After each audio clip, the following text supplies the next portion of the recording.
Thumbs up. I'm not wearing pants. All right, and on that note, we are live. Welcome, ladies and gentlemen, to another episode of the TBD Motorsports podcast. I'm your host, as always, John Ross, and here with my fellow co-hosts, Mike Dullard and Scott Seaman. Mike, Scott, how are you guys doing this evening? Greetings, I'm doing fantastic. How are you, Jonathan? Oh, as good as a guy with a pent-up race car and a blown-up motor can be, I suppose. Is it actually Jonathan? No, it's not. I was going to say, you don't look like a Jonathan. No. I look a little bit more like one now that I finally got a damn haircut. Oh. But anyway, before we go off into too much of the etymology of where my name came from, we have with us our guests for tonight. We've got Dave Granger and his son Murph. Dave, Murph, welcome to the show. How are you guys this evening? Doing great. Thanks for having us. Great, thank you. Yeah, no problem. Thanks for coming on. Before we get too deep into things, I'd first like to say thanks to everybody that's followed the page and the show since our last show with Nick. It's really taken off, and we're happy to have you guys. Welcome to the show. If you have any feedback or whatever, feel free to leave comments, like and subscribe, all that good self-promotion stuff. So, a little bit of a Ross Racing weekend recap. As I mentioned earlier, managed to put the car into the wall at Humboldt, so that wasn't good. And then found a bunch of metal shavings in the oil for unrelated reasons afterwards, so didn't make it up to I-35. Dave, you typically race up at I-35. That's kind of where we met. But you took the weekend off as well for more positive reasons, right? Yeah, we had a wedding for family friends. My wife and I went up to this wedding in Nebraska. We've been in this church 3 times. Once for the parents of the bride, and then another time for their oldest daughter, and now for their youngest daughter. But the best part, obviously, is always the reception. Oh yeah, for sure. So it was a good time. Very good time. As good a time as driving a race car? Hell no. That's No, good. he was in Nebraska. Well, yeah, that does put a damper on things, I suppose. Yeah. But, for some people. Well, yeah, it depends on what way you're inclined, I guess. If you like corn and flatness, it's not a bad place. And college football, that's not happening this year. Well, yeah, or mediocre zoos. Or any year for that matter. I mean, hell, do they even really play college ball over there? No, they're professional athletes. You should know that. Yeah. If anybody knows college football around here, I'm sure it'd be the Iowa boys. But so you'd normally race up at I-35. How's the season been going so far? I know last time we raced together was a couple weeks ago up there. Had a little bit of Well, let me stop you really quick to clarify for people. You're in the pure stock class, not the V-Bond class. yeah. It's true. Okay. Yeah. When I say race together, we pit next to each other. Yeah. We're the back 40 crew, right? Yeah. That's so along with the TBD crew. Also we're part of the back 40 crew that we park back in the back of the pits where the people that don't feel like paying for reserved parking go. Sometimes we get overhead lights. Yes, sometimes we get. Sometimes they turn the lights on for us. Sometimes we have to provide our own. So it's a real. You never know. You never know what's going to happen. But I will say this: your pit stall that you left vacant one week is a hot spot because the guy that took it actually won the A feature and the A mods that night. So no pressure, John. Yeah. Well, we'll see when I come back if we can live up to that. Maybe we can switch spots next time. We'll see if it'll give you supply. That might be the miracle I need. So pure stocks. Tell us a little bit about how you came to be racing in that class. Well, I actually, when I-35 was being built, I had a car and had just moved to the Northland from Kansas City, Kansas, where we were at first. And we went up there and raced that first season with a 1977 Chevelle and had a good time, but in the process of buying a house and debt and stuff like that, I sold the car to make some money to pay some debt. So I got out of it that year and got back into it. Oh, I guess it would have been 80, '88 or '89 when we got back into it, and Buddy and I built a 1980 Malibu that we had bought, and built that and ran it the first night out, and I drove it to see how it was going to work for us, and told him that he could drive it afterwards. That's kind of his reward for helping me build the car. I said, yeah, we'll put you in it, so. Yeah. You know, I had a similar deal like that with my buddy Andrew Watkins, who helps out, but he kept chickening out every time I tried to put him in the car. There's nothing wrong with chickening out. Well, Is that coming from someone who's chickened out a time or two? I've never had the opportunity, but Okay. the pace car was too fast for me. But we put the car on the track, and I started the heat race and went out and won the race. The car was a rocket right out of the box. It was a dream come true, and put this kid in it to race it in the feature. Of course, he's starting on the pole, and he tells me, I'm going to put it to the floor and just hold it. I said, no, you can't do that. But he tried it anyway. He led the entire first lap and was probably full straightaway ahead when he took turn 1 and 2 for the second lap, and got in too high, climbed the wall at I-35, which is now a lot longer than it used to be. It used to stop just as it started to straighten out. He climbed that wall, was on top of that, flew off of it. You could see the underside of the car, landed on the ground, went down to the road that's behind the track there, and started to come back on the track right into turn 3, and the pack was just getting there. That's how much of a lead he had. And he got to the top of the hill and just spun around and drove back into the pits, and he did a pretty good job on it. So busted the transmission in half. We were running automatic, and I didn't know it until I actually acquired the car 22 years later, that it had bent the cradle that the engine sat in. Oh, wow. So it needed a lot of work, and I spent about a year, half the year last season. I got it out towards the end of the year and raced it one time just to see if it would go around the track, basically. So just to clarify, so you raced it that 1 year back then. Was it just one season that you ran, or? Yeah, we ran it that one season. We chased the problems with that car all year long because it was bent and had all kinds of trouble. And my wife, I think we had just had our 4th child that year, and it was becoming apparent that I was going to be busier than racing would allow me to be. So I ended up selling the car, or trading the car off to a guy I was working with then, and he always wanted to race. Well, I think he chickened out. Sorry, Jesse, but he traded a ring that he had for his fiance at the time, who he got cheating on him. The world's a horrible place. But anyway, I told him, I said, that ring's worth a lot more than that race car. And he said, that's all right, I don't want it. I said, okay. I don't want a ring, I want a race car, yeah, is what he said. Yeah, basically. I can relate. He had, yeah, there you go. But he never did to get it on the track. Really? It sat out by a barn up in Pattonsburg, outside of Pattonsburg, for 22 years. And I called him here, I guess it's been about 3 years ago now, and asked him if he still had the car and what he was going to do with it. And he says he's just waiting for me to come get it. So that was my cost.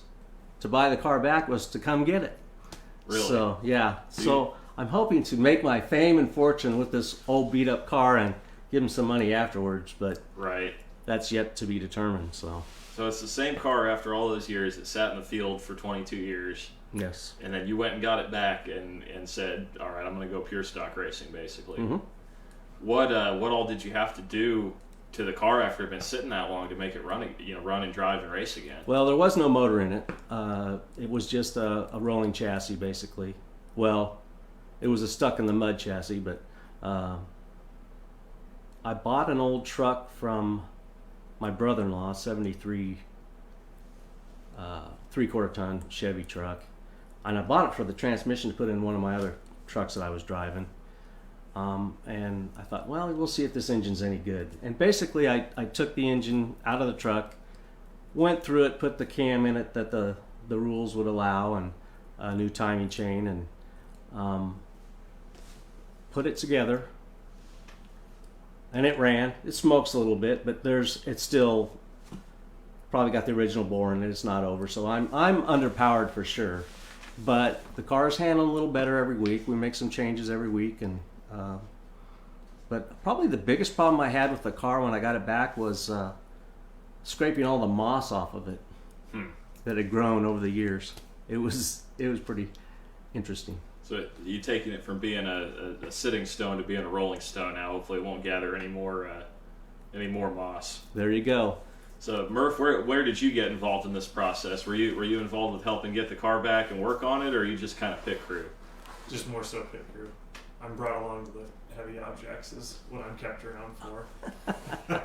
Well, actually, I don't know. In some of these pictures, I think that I was handling the steering wheel in one of his first cars. Yeah. Which actually, how many race cars have you had now, Dad? Oh, let's see, that first one, 1, 2. I've had 4 race cars, all Chevrolets. So the one that I remember, because I can remember him racing when we were all real little, but I remember they've always been yellow. They've always been 27, except for this year, which I like. 33 is a better number, anyways. But I remember. I think it was the Impala that you were racing. It was Not that long. super long, like so much longer than any other car on the track. And I think that other drivers had mentioned that they had trouble getting around it, not because you were faster than them, but because it was such a long car, took up so much room. Yeah, well, when you're hanging out sideways on a dirt track, I mean, some extra length there. Yeah, you're taking up more real estate. That car was probably I've had the most fun in that car of any of the ones I've owned. We raced that up at Savannah for a season, most of the season. I can't ever seem to get something done on time, so I missed the first few weeks or more. Oh, I've been there and done that for sure. But they had a guy up there at Savannah, Jim King was his name. He's from Elwood, Kansas. And you talked on your last show about, guys that are dominant, in the class, and what do you do to combat that or to make it a more interesting show? Well, they would give him an extra $100 if he could start at the back of the feature and win it. Yeah, and that's exactly what we were kind of talking about last week, was one of the suggestions. I know Mike and a couple other guys were in favor of. So yeah, and it worked really well. It was always a great show up there. We had, I'm pretty sure we started at least 24 cars on that small track at Savannah, because it was bumper to bumper for what seemed like half the track. But he had one of those nights where he started at the back, and I was running that big old Impala. I was heavy, and like Murphy said, I get it sideways, and they complain because I basically block the tracks when we get by me. Well, Jim King decided he was going to go around the outside of me going into 3, and figured that he was too far in, and he hit the brakes. And when he hit the brakes, he was driving a early 70s Monte Carlo, another long car.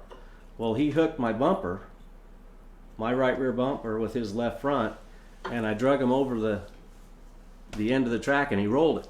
Oh man. Yeah, and I felt terrible. I didn't even know he was there, and I went over and apologized to the guy after the race. He says, "That was not your fault." He said, "I was as stupid as they come." He said, but you think you get to these tracks, and it used to be this way more so than it is nowadays, but the crowds that you get at these tracks now are in the pits, the drivers and the programs that are being put out there as far as cars. There's a lot of neat people there, a lot of nice people there. I mean, we're all competing, and yeah, we get those moments where you get a little excited and mad, but for the most part, when it's all said and done, you're going to share a beer, commiserate a little bit, and come back out and do it the next week. So Yeah, it's that's always the goal for Yeah. sure. yeah. To keep it going. And I think that's something that surprised Murphy when he got to the pits this year with me. So, but I think that's something you can always count on dirt track racing for is you've got the competition, but at the same time, everybody there is family. I mean, it doesn't matter what you do to one another week in and week out. Sure, you're going to have a couple of bad seeds that they're just assholes no matter how you flip the coin. But basically, anybody there at any given dirt track, any given weekend, they're going to help everybody and anybody they can. And, at the end of the night, you sit down, you have a beer, and you talk about it. yeah, absolutely. Yeah, I've talked about that with numerous people since getting into the sport. There was a lot of people that helped me out getting started when I didn't know. Not that I know a lot now, but I knew even less back then. And it kind of blew my mind that these guys I'm competing against. I might get in a wreck with somebody one night, and they'll be over at the house helping me weld the car back up the next night. And that was kind of mind blowing to me too. You'd think that racing would be a really cutthroat sport, and it is on the track. But I think we all recognize that we're kind of a dying breed to a certain extent, and if we don't take care of each other, we're the racing family is kind of all we've got. There's a lot of forces out there that are against racing as a sport. Trying to prevent tracks from opening up or trying to close down tracks because they don't like the noise or whatever. So yeah, it's good to know that we've got each other's backs for sure, and it helps when we're in different classes too. Yeah. I think it's the helmet. You put the helmet on, you're a badass. As soon as it comes off, somebody can come over and knock your teeth in. So you got to be nice. Yeah, That's right. Yep. I guess that's why all these NASCAR guys don't want to take their helmets off when it comes to a fight, huh? Yeah. Exactly. Well, I try to leave mine on until I leave the pit. So I spent too much work on dental work, so too much money on dental work. But yeah, Murph brought up the number change from 27 to 33. What was the impetus behind that? And tell us a little bit about the duct tape artwork that you've got on the car there. Well, we're all fine. We're all connoisseurs of fine duct tape yeah. here. Well, originally I wanted to run 33 on my first car, which is that 66 Bel Air there that looks pretty well beat up, which it was. And More like a demolition. 33 was derby already than a race taken. car. Yeah, that's kind of what it was, honestly, because they started those cars, what they call the bomber class, in a standing start, and you were bumper to bumper. Oh wow. And first race I was there, I had a big old Chrysler pushing me down the straightaway. I didn't even have to touch the gas. It was awesome. Saving fuel. Yeah, exactly. But the 27 was a number that just was my second choice. 33 would have been my first choice. That's a number that I wore playing football in high school and in college for a year or so. But it was taken, so I couldn't use it. And then I went up to the track this year, and they had a 27H, they had a 27X, a 27J. They had 4 27s. Right. So I ended up taking the 27 off the car, and I didn't know if they even had a 33 or not for sure. So I put it on there with duct tape in case I had to change it. So, but it was put on there one time, and it's stayed there except for maybe a little bit of rubbing here and there, but not too bad. So. Yeah, I mean, honestly, looking at the pictures, if you didn't already know that it was duct tape, when it comes around on the car with the 33 on it, they're leading the field in that picture, man. But yeah, you wouldn't even know it was duct tape from far off. You got the nice two-tone job going and everything.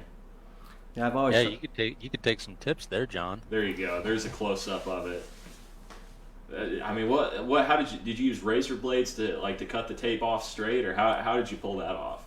Well, basically, you could I put the orange on there and cut it like you said with the razor blade, and then just tore off, about 1 inch wide for the shadowing, basically with the blue. And oh, so you actually did the base number first, and then you did the drop shadow. Mm-hmm.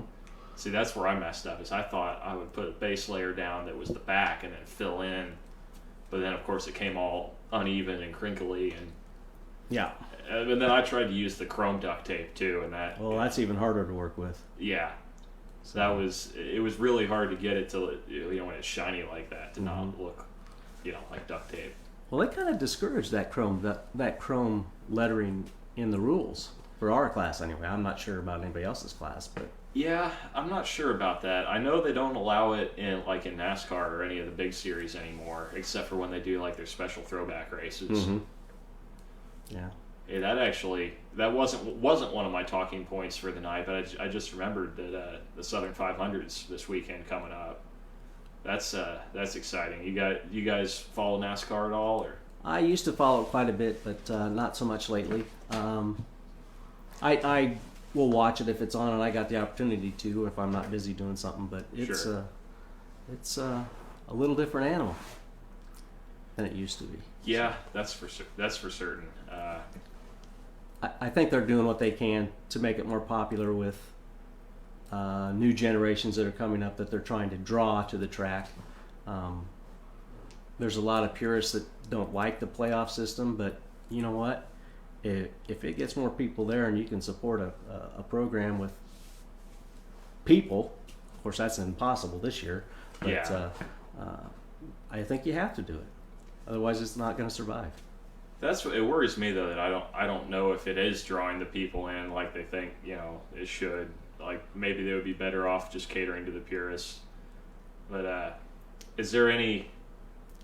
So with the they do the throwbacks every year for the Southern 500 they've been doing the last few years. Is there any favorites that you've seen or something that you think should be thrown back to for this year, coming years?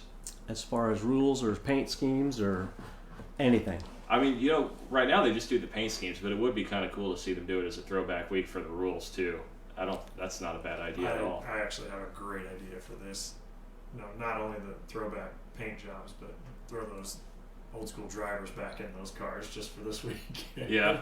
Yeah, That'd be fun. That's been done at a few local tracks in the past. I think Lakeside did it, early on. They had some old timers in there. I don't even remember who they were, but You hear that, Mike? You might have a chance to get back in the seat after all.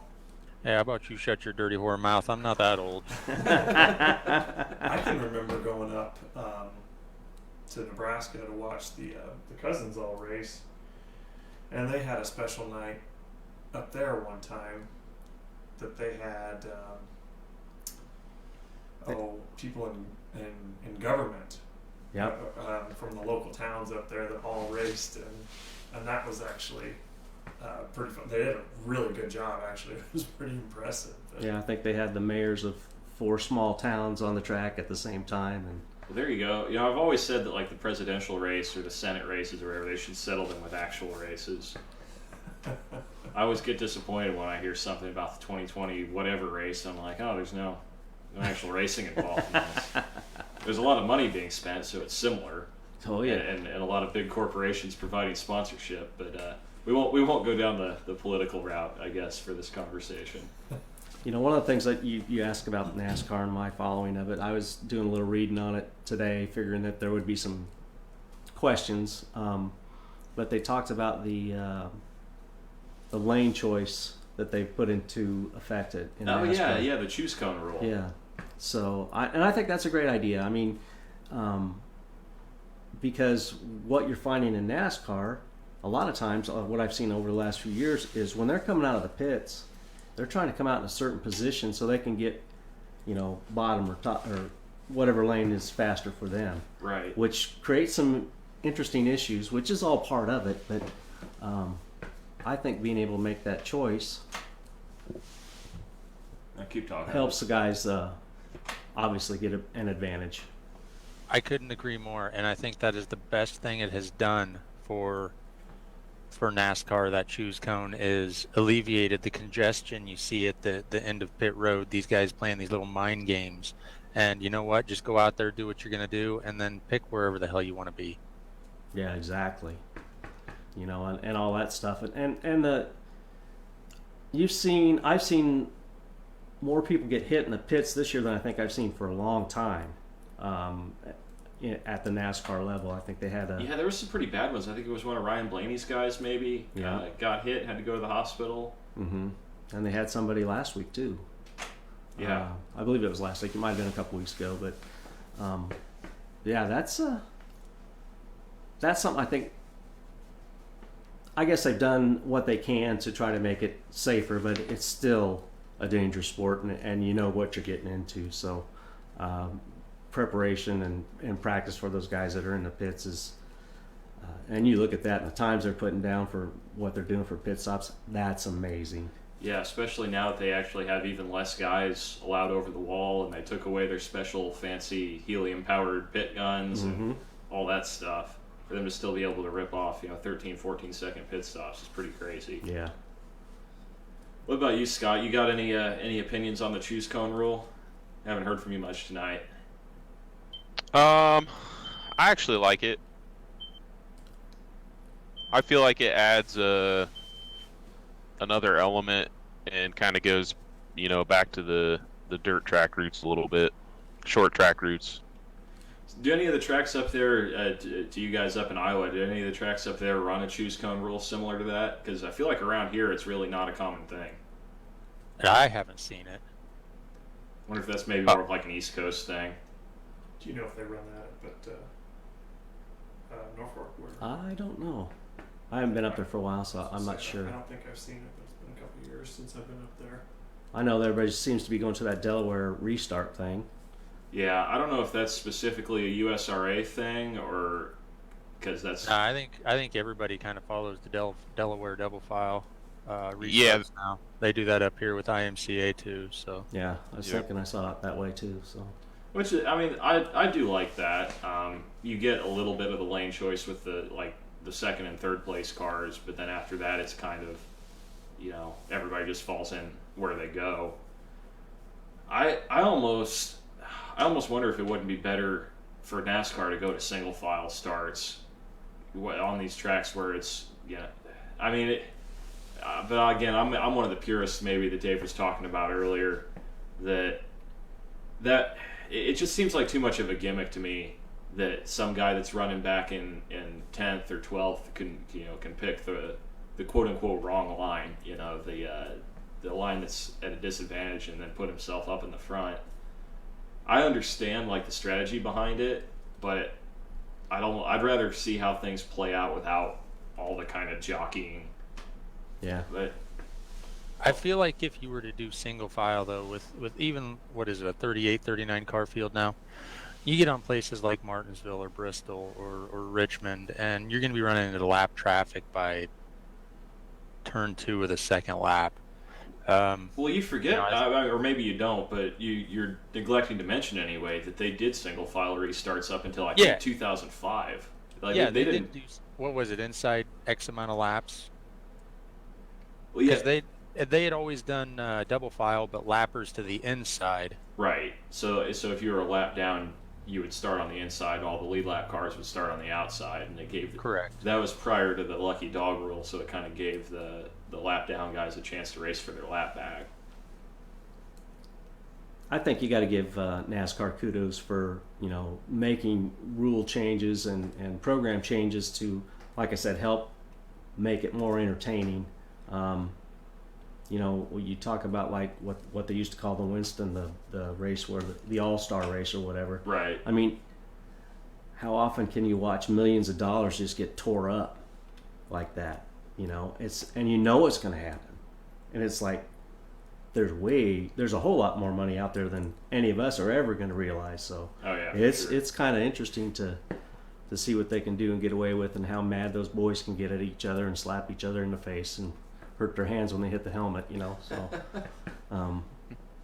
the days of Buddy Baker, putting the helmet up against somebody's head or on their car or whatever, fighting at the finish line, those are long gone. And even at the dirt track level, when we started, my very first race was in a '66 Bel Air, and it was mid-season championships at this little track up in Nebraska. You started from a standing start. You took off, and after 4 laps, I was leading. On the 5th lap, somebody came across the infield, straight across the infield. I saw him coming through 2, came off, came straight across the infield, and T-boned me and put me in the outside wall. And backed up and drove off, and I chased after him. And but that's the kind of stuff that in that class it was kind of expected. But I was from Lincoln, Nebraska, and these guys are out in the middle of farm country, and they weren't going to let me win. We play by different rules out there. Yes, they do. Not only that, but we were going to run a track the next night, and I put the car on my brother-in-law's trailer. It was parked in front of his house all night. Got up the next morning, there's all kinds of fluid on the ground out there. I'm thinking, what is this? Well, it turns out somebody came over and cut my transmission cooling lines, and all the transmission fluid was on the ground. So they were playing a dirty game there. So Wow. Yeah, and I think that's a lot more rare nowadays. But I remember some shady shit going down like that around here. yeah, I've heard Yeah. stories. Yeah, I mean around here it was nothing, in the 90s and early 2000s to see guys get, they'd retaliate on the track after the checkered flag or whatever, or even down in the pits, they'd go to one another's pits and have a little tussle or whatever. But nowadays, I mean, everybody takes to social media. There's no let's handle this like men type stuff. And I know we've had this discussion a couple of times now on here, and it makes me sad. Yeah, it's amazing how brave people can get on a phone or behind a microphone or in a text, and when you see them in person, it's like, oh well, I really didn't mean it. It's like, come on. Yeah, it was emotions got the best of me there. No, you know what? Let your emotions come down to my pits and let's see what the hell goes on. Well, I think we could all agree that we mean whatever we're saying behind these microphones. Oh, 'cause, absolutely. Oh, absolutely. This is a safe space, right? You can speak your mind.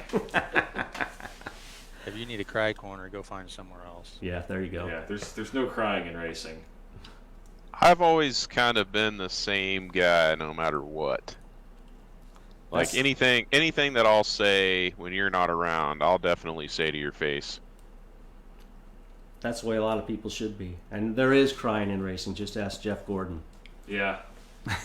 My wife always says it best. She's like, people either love you or they hate you, and that's seriously true. Like That's I've been told the same. people don't like me because I'm brutally honest, but then there's people, that do respect that because they're like, hey, at least he's not going to bullshit me. Yeah, you know where you stand, right? Yeah. I don't know. I'm pretty neutral on Scott. I don't think I love him or hate him. Is that a Hey. bold stance to take? I'll Notice take how he it. just said that about Scott, not me. That kind of makes me sad, John. Well, What- moving right along. Yeah. Would it make you feel better if I was ambivalent about you as well, Mike? I mean, Nah, you got to be on one side of the fence or the other. yeah. No. I'm in full support of all the TBD members, especially when they buy me tires. That's always nice. I didn't really take full advantage of them this week, but it was nice to have to not have to top off my air pressure 6 times between the heat race and the feature. That is nice. Yeah, especially when you're flying solo. Yeah. You got some leaky rims. Yeah, that left front that I'd been running, it was pretty bad. That right rear that I bought from you at the track the other, it's been a month ago now.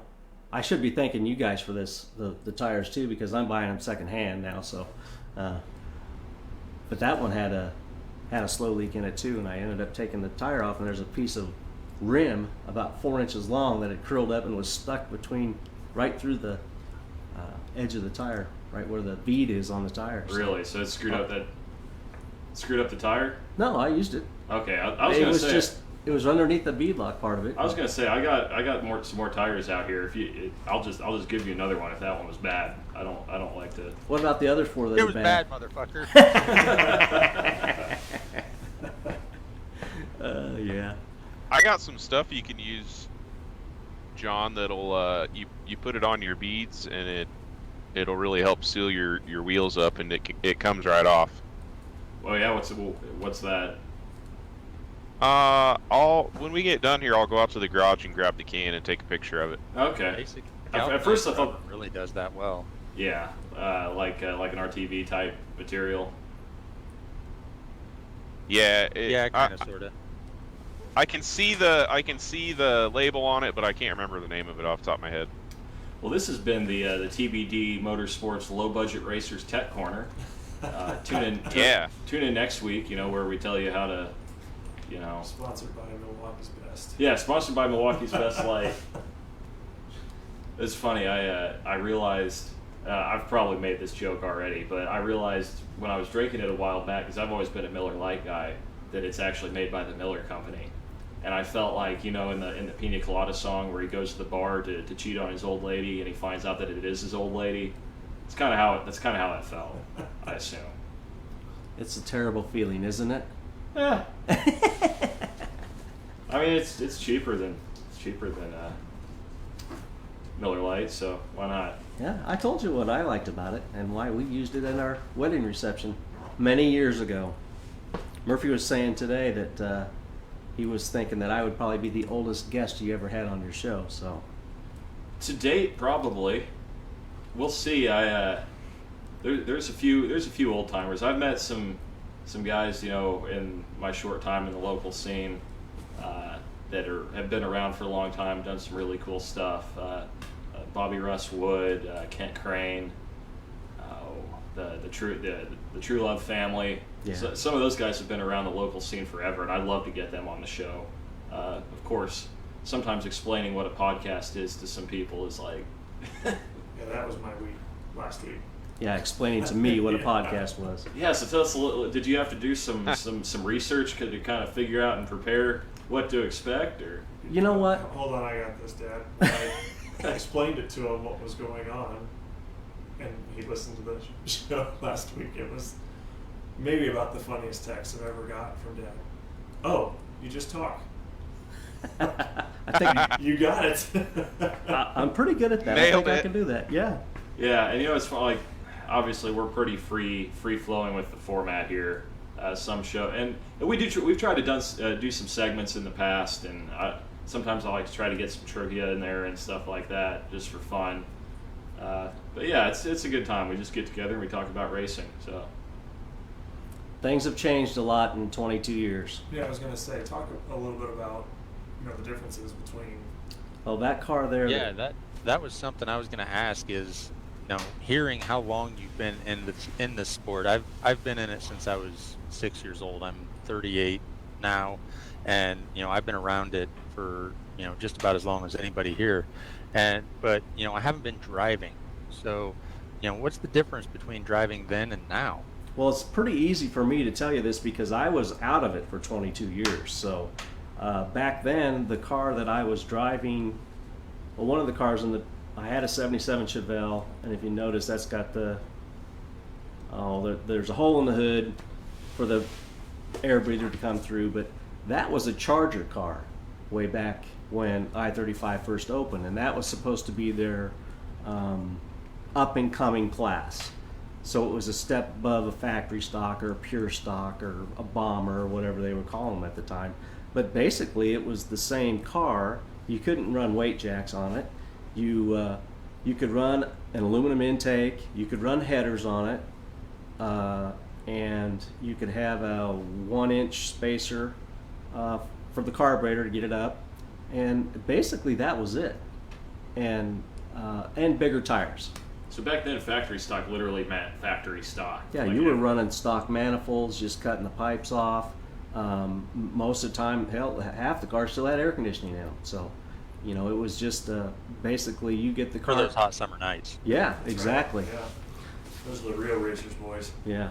One of the first races I went to, the guy turned the lights, didn't even take the tail lights out of it, and he turned the lights on and drove it home. Of course, that's in Nebraska, you understand. So. They wouldn't do that in Iowa. There's no vehicle inspections in Nebraska still, so get away with that there. There aren't any in Iowa either. Yeah. They've been talking about doing away with them in Missouri. It would be kind of nice. Yeah, Of course, we're the kind of people that would take advantage of that. We're probably the reason why they don't get rid of it. Yeah.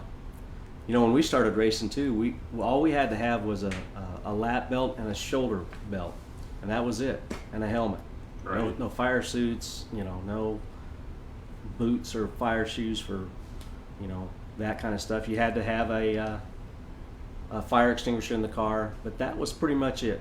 And I think in the bomber classes you had to run a 4-door with a door bar. It couldn't be the ones like the hard tops. So you had extra protection there. And you didn't even have to have a cage in it.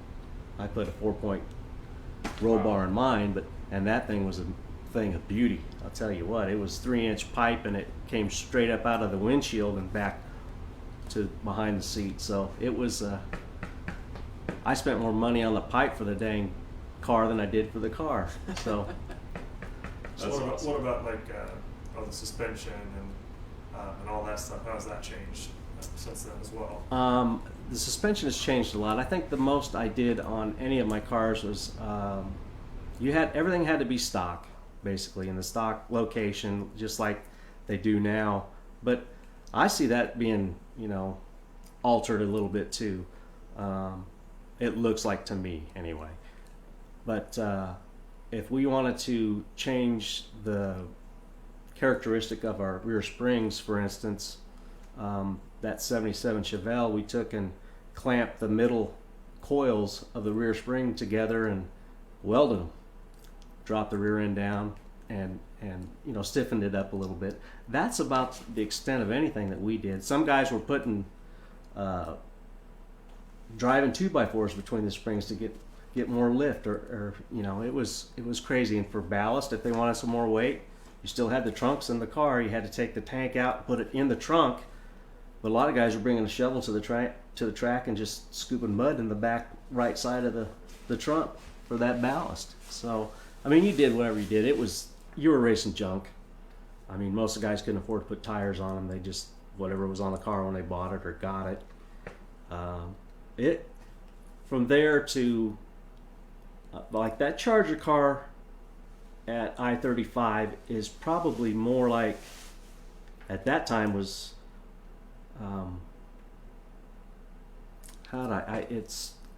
that Charger car was like a limited late model almost, and now it wouldn't even touch it.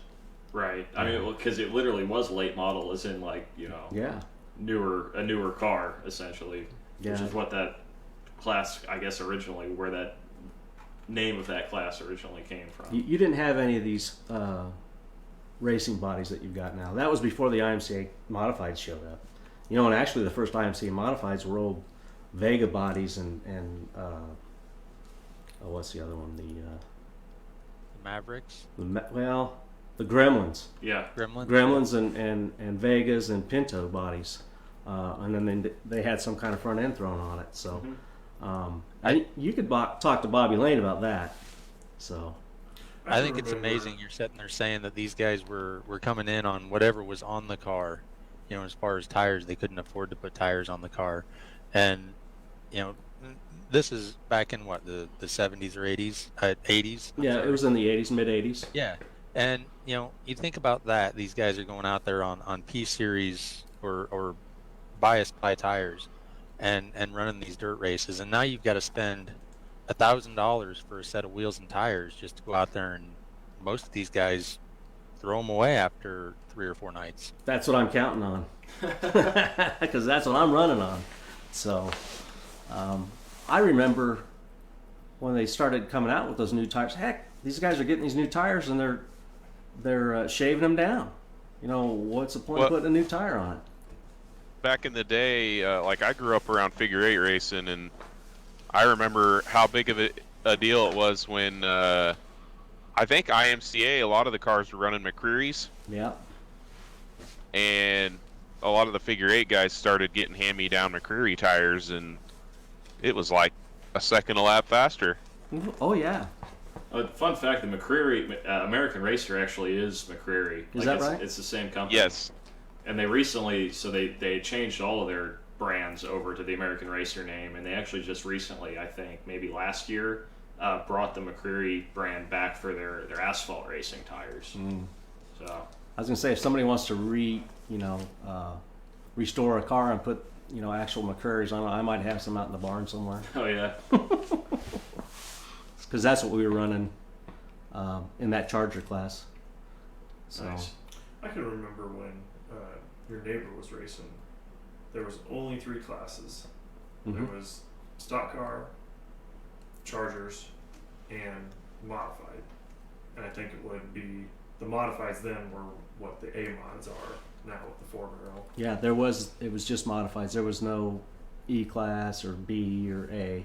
Yeah, or different sanctioning bodies with the sport mod versus the B mod versus the limited mod versus all that different, all the various different alphabet soup of modifieds. You know, and I don't know. Well, I know you guys probably remember this, but about the only sanctioning body you had was NASCAR, and they were actually into the dirt track scene a lot back then.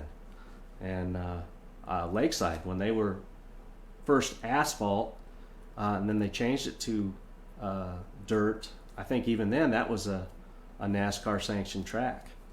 So I may be wrong on that, but they did have. I know you had to buy a NASCAR license, and you know that's one of those things when you're driving a beat up old car like these, and you can't afford to do that. So I actually raced on the asphalt once, and that was enough for me. I didn't have the money to buy the tires, and I couldn't keep her down out of the wall. And you know, the one time I went there, it was like that was at Old Lakeside? Mm-hmm. That was at the Old Lakeside. I actually, the first car I built in this area, we were living in Olathe at that time, and I was building the car, and I was going to run it at Riverside, and they had figure 8 racing there. I don't know if you've ever been down to Riverside. Probably not, because you probably weren't even born yet. But yeah, but never got the opportunity to go down there. Yeah, but I was building the year I built the car up here after we moved it back up to the Midwest. I built it for that track, and they closed it. They closed it down, so that's when I started going to Savannah. They knew you were coming. Yeah, That's exactly right. infamous. They knew the infamous Dangerous Dave was coming. Yeah. Murph actually told me about that was your nickname. Where did that come from? Was that from racing, or was that from something else? No, that was from some of my friends.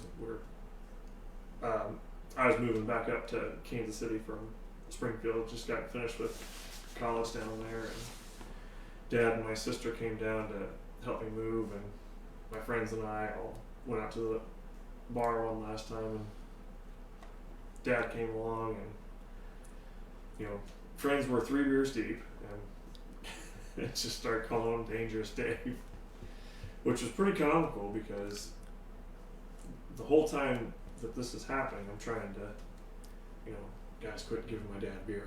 I need his help tomorrow. he's got to work. I ain't gonna lie, that was a rough weekend, but we got her done. You gotta That's do what you friends gotta are do. for. Yeah. They're there to get your dad drunk. Yeah, that's right. Yeah, all my kids have had friends like that. So, and some of them didn't fare as well as I did. So, I don't know if that's a thing to be proud of or not. Hey, you know, it's all in how you decide to take it. You know, you own it. Sure, why not? Chalk one up for the old guy. There you That's go. right. Hell yeah. So do you guys follow any of the professional dirt track racing series? Any World Outlaws or Lucas Oil late models? Any of that kind of stuff? You know what? I used to watch a lot of that. I loved watching the Lucas Oil late models, and I would follow World Outlaws too. I actually, way back when, in my high school years, I dated a girl whose stepdad won the World Outlaws event at Knoxville. Oh wow. And you go back and we stopped at the museum there a few years ago, and I had to look him up. His name is Kenny Greitz, and the year he won, he was a single man show. He and his wife, who was this girl's There's mother. hope for you yet, John. Yeah. So Well, you talking about the wife or the saying racing? I got well, potentially both. I think what he's saying is I got to find a wife who can be my pit crew. There you go. There you go. Somebody that can work as a bouncer too, right? Yeah, potentially. Yeah. She's got your back. But yeah, we followed. We used to follow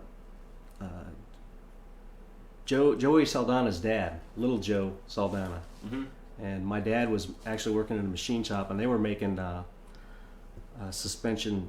Some of the first aluminum control arms or something in the front end of the sprint cars in the, I think that would have been early to mid 70s. So that was kind of neat. My dad would take us out to Old Midwest Speedway in Lincoln there and watch the sprint cars there. And so I follow a little bit of the World of Outlaws, and the ASCS series is fun to follow too. This year's different, Obviously, completely yeah. different. One thing that's cool about that, though, is I feel like it's given some of the smaller tracks a chance to shine. Like with the World Outlaws coming to places like US 36 and tracks like that never, they may have in the past, but they certainly haven't recently hosted events of that size. Because a lot of the big tracks are still shut down by, city mandates and county mandates and stuff like that. Yeah. So- I know in Nebraska they didn't start till almost 2 months after we started down here. Oh, really? Yeah. So, and I think one of the first sprint car races that Murphy ever saw was at US 36, and it was a World Outlaws event. And we watched time trials that night, and they were turning laps over 140 miles an hour on that track. Wow. That is flat ass flying. Yeah. That's impressive. So, also kind of scary when you got the pits right off 1 and 2 there. Yeah, I remember I was sitting one of the E-Mod races I ran there at US 36. So yeah, you're talking about the right off of turn 2, and I don't know if it was like this back then, but right off of turn 2 is where the pits come onto the track, and so you're sitting over there behind the banking, behind the fence off of 2, waiting to go out onto the track. And I saw a guy flip a pure stock so high that from down there below the banking, I could see him over the top of the wall through the fence, flipping through the air. And that's a pure stock. I mean, if that was a sprint car doing over 100 miles an hour, he'd have been over that fence and Yeah. landed on us guys. Yep. Yeah, I saw a hobby stock at the fairgrounds in Des Moines while I was in staging, trying not to fall asleep from all the yellows. Those damn hobby stock guys. Yeah. Oh man, it was every week. It's like I could have just took a nap. But anyway, it was the coming into turn 1, taking the green flag, and Des Moines is a really fast track. Like, well, it was until they got rid of it. But anyway, you're 90 mile an hour plus in a hobby stock coming into turn 1, and they all got together, and I saw our rear end. It was like a bottle rocket, just shoot straight up in the air, and I mean, it went so high I couldn't see it anymore from inside my car. Gosh. Des Moines was a very fast track. I got clocked in a modified there going into 3 at 118 miles an hour. Holy cow. That's awesome. That is awesome. It In was my- a giant half-mile track. The banking was almost nothing. It was so much fun. In my stock car, I put GPS in my car one night, and I hit 103 Yeah, stock car. in a stock car. That's, And then, that's crazy. but to give you an idea, go to Boone, which is a much smaller track, and I'd hit 90 at Boone. Wow. In a stock car? Yep. We were up there at the Nationals one year, and I was watching a guy who had a radar gun up on the bridge there off of 3 and 4 is where we were at. And, of course, it was an old radar gun. I don't know how accurate it was, but he was basically saying there's about 10 miles an hour difference between each class that you bump up. And we were there when they had the late models running there. And I think Mike Marler was running there possibly that weekend. And my daughter was with me there. And when you're standing on that bridge, basically, and you're that close to the track, which, it's not any closer than you would be if you're in the front straightaway, but when you see that speed and how fast they're going, it's pretty eye-opening. And, the same can be said for the first World Outlaws race that you go to, if you could pick a track to go to watch one, I will tell you this: go to Houston to the old Big H Speedway. They used to kick off their World Outlaw season there, and when you sit in the stands, your feet are even with the head of the person in front of you. Basically, you're climbing a ladder up to your seat. And this is back when I had more hair. But you sit there in that track, and when they start that feature and those cars come by, it lifts the hair right up off your head. and you can see the dust just come, and it's a probably less than a 3/8 bowl on red clay. Amazing. It was amazing, and it was, you can feel it. You know, Is that the Darrell Waltrip vortex theory? I think so. We tested that out a couple times this year. It didn't work too well with the B mods, but maybe with sprint cars it would work a little You bit guys better. weren't going fast enough. No, we obviously weren't. I don't think we got enough of a head start either. They sent us out onto the track to start the feature, and it was already raining. I do know that those rear spoilers have been tested in a wind tunnel, and you'd be surprised the downforce that they create. Well, yeah. Now you've got these guys that are building the downforce in the car bodies themselves. So it's you know, that whole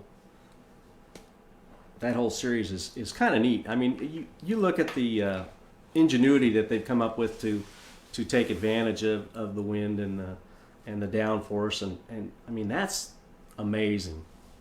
So and you look at the late models and how wide those cars are and how much square foot of flat wing that car is. Mm-hmm. Side force too, as well as the downforce. Yeah. Well, and I was working on a late model crew, World of Outlaw late model crew back in, oh hell, it would have been 2007 or so. And the guy I was working for was actually Billy Moyer's dad. Yeah. And the way you set those cars up, it's so intricate. It's so intricate that you even, the way you set the nose piece up, it has to be just perfect, because otherwise you're going to end up ripping that son of a bitch off every time you get into the corner, because they just roll over so much. If you don't do it just right, you're either not going to seal off and get that downforce on the front end, or you're just going to rip it off. It was insane, the intricacies that you found in these cars. I had no idea. Yeah, and that's something that they've that the rules have changed on, because some of those noses that they had coming out at a time had actually looked like aero tunnels in them, you know, so it was catching the air at the right time to put the right force on the right part of the car. And they outlawed some of those noses and went back to a more basic style nose, and that it seems like that was a few years ago. But yeah, but the racers, we always find ways to spend more money and get back to where we were. Yeah, that's right. Anytime there's a rule change, they say it's going to save money, and we know better, because that's just how racing goes, I guess. Well, I know the interview of Clint Boyer a couple of years ago. That's basically what he said. He thought was killing late model racing was the downforce aspect of it. He felt like that they needed to get back to basics with the bodies and stuff, and not allow them to get so, you know, NASCAR-like with their aero sensitivity. Yeah, it's crazy how much that's even crept into the dirt world as well from all forms of motorsports. But Yep. we're getting here towards the end of the show. We usually like to keep it to around about an hour, so we don't ramble on too much. So before we call tonight, Dave, Murph, do you guys have any sponsors you want to thank, your family or anybody, as far as your crew and helping you guys get to the track? Pretty much it's been myself and help from you, actually, after getting there with some parts and tires and a little bit of newer knowledge. My daughter's helped quite a bit early on when I was working on the car, and all my kids have pitched in a little bit here and there. My wife actually helped me paint the numbers on the car last year, which that was great, just getting her out there to work on it. Yeah. And honestly, when I pulled the car out from the weeds out from behind the barn after my youngest graduated college, I told her it was time for Dad to have fun. So, and she hasn't objected to that one bit and been right there helping me along. So, Awesome. I got a brother-in-law that's got a trailer rental business that's got his sticker on the back of it that I need to talk to him about his sponsorship money that's supposed to be coming my way. But you guys are in contractual negotiations on that still. yeah, I keep sending them results and proving to him that I've got the car done and I am actually racing it. So Don't give any shout outs till that money's in hand. That's right. Actually, he's been a lot of help in many ways for me, parts and stuff. So I can't complain one bit. And he's the only reason, honestly, that I'm into this stuff, because that original car we put together was a bomber class car. You actually had a $250 claim on the entire car. Oh wow. Yeah, and it didn't matter where you placed. If somebody wanted your car, it didn't even matter if you were a racer. Somebody came up and said they were going to give you $250 for the car, you had to sell it to them. Yeah, we used to have that here, but nobody ever does it anymore. Yeah. Yeah, it's almost become like a taboo that you're not allowed. You're allowed to claim, but if you do, you're kind of shunned by everybody. So You get the True Loves on here, talk to them about it. They've been involved in some battles there. Oh yeah, I've heard them and the Ainsworths, and I've heard all kinds of stories. But yeah, we definitely need to get some of those guys on here. Yeah, that'd be a good story. So any goals for the rest of the season, or plans for next season, or anything like that, or? Yeah, well, I've kind of met one of my goals already, and that is to make it into the top 10, which I'm going to toot my horn here a little bit, because they had 19 races. I've been to 7, and I'm in the top 10. So, and I didn't finish 2 of those races. So it's not that I'm finishing high. I'm not.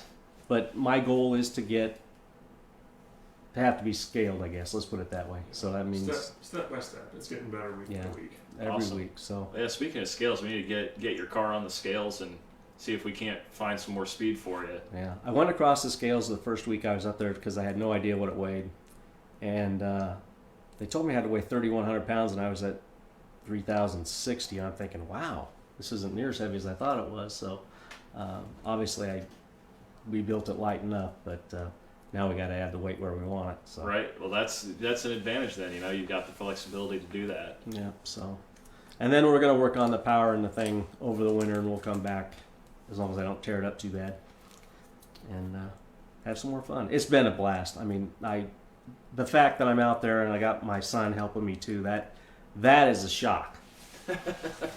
Honestly, because he's never had any interest in cars whatsoever. So. Yeah. Now do you have your friends feed him beers?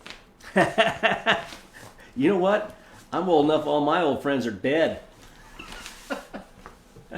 All my racing friends are dead. No, Scott. Well, on that note, it was nice meeting you guys. Yeah, come on down and give us a hand. There you go. I'll give you some beer. I'm sure you'll get a chance to meet Mike and Scott at some point. They come down to I-35 every once in a while, and that would be a good time. We can all hang out in the pits and have a beer. Pour one out for Dave's homies. There you go. There you go. We just like to come down and critique John Ross and tell him what he's doing wrong. Yeah, I enjoyed your show last week, and some of the rule stuff that you guys talked about was fun to listen to, because that's all stuff that's basically new to me. So yeah, I'm gonna watch more for or listen more for your technical advice. So awesome. Well, we certainly How to appreciate. cheat under the radar. that's the biggest one right there. We had Cody Munkers come on and tell everybody that he was running his car underweight, not thinking that anybody was going to listen to the podcast. That he said his phone was blowing up as soon as he left. It's like, man, you underestimate the power of the internet. You idiot. But awesome. I mean, it's an awesome time tonight. We appreciate you guys coming out. I'd like to give another big thanks to everybody that's been listening to the show, especially over the last week.